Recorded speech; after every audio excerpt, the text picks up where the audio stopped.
ওরা আজকে আমি আপনাদের সামনে আবারও একটা ভিডিও নিয়ে আসছি। বউ শাশুড়ির বনাম স্বামীর যে ভালোবাসার সংসার, সেই সংসারটা কিভাবে টিকে রাখে সেটাই আপনাদের সামনে জানাবো। যে শ্বশুর খুব বৃদ্ধ মানুষ বসে আছে, এদিকে বউকে ডাকছে, বৌমা। এই ডাকার সঙ্গে সঙ্গে বউ চলে আসছে শাশুড়ি সহ। শাশুড়ি তো খুব খুশি, মানে ডাকে, যে ডাকে শাশুড়ি ডাকুক আর কে ডাকুলেই চলে আসে। আবার শ্বশুরের মানে কেয়ার করে, খুব কেয়ার করে। এদিকে আবার রান্নাবাড়ির শেষে শাশুড়ি বউ বেড়াতে যায়, শাশুড়ির মাথা আঁচড়ে দেয়, তার সেবা যত্ন করে, তাকে খুব ভালোবাসে। আবার রান্না করেও খাওয়ায়, খুব সুন্দর মুখে, যা হাসি মুখে।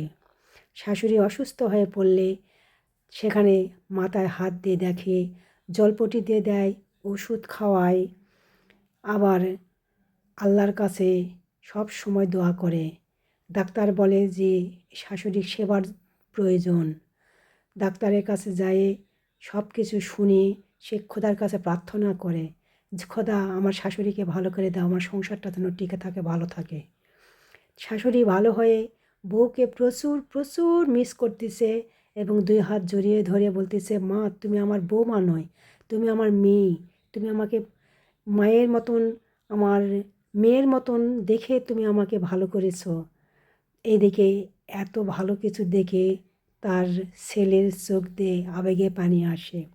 এদিকে গ্রামবাসী তো সব কিছু দেখে দেখে হিংসায় জ্বলবল খায়, আর বলে যে কি শাশুড়ি আর কি বউ, কত মিল। এই দেখে গ্রাম পাড়ার প্রতিবেশীদের হিংসা জাগে। আবার একসঙ্গে সবাই মিলে আড্ডা দেয়, চা খায়, নাস্তা করে। এই দেখে তারা সবাই করে আর হিংসে করে। তো বন্ধুরা, আজ এই পর্যন্ত। ভালো থাকবেন। আল্লাহ হাফেজ।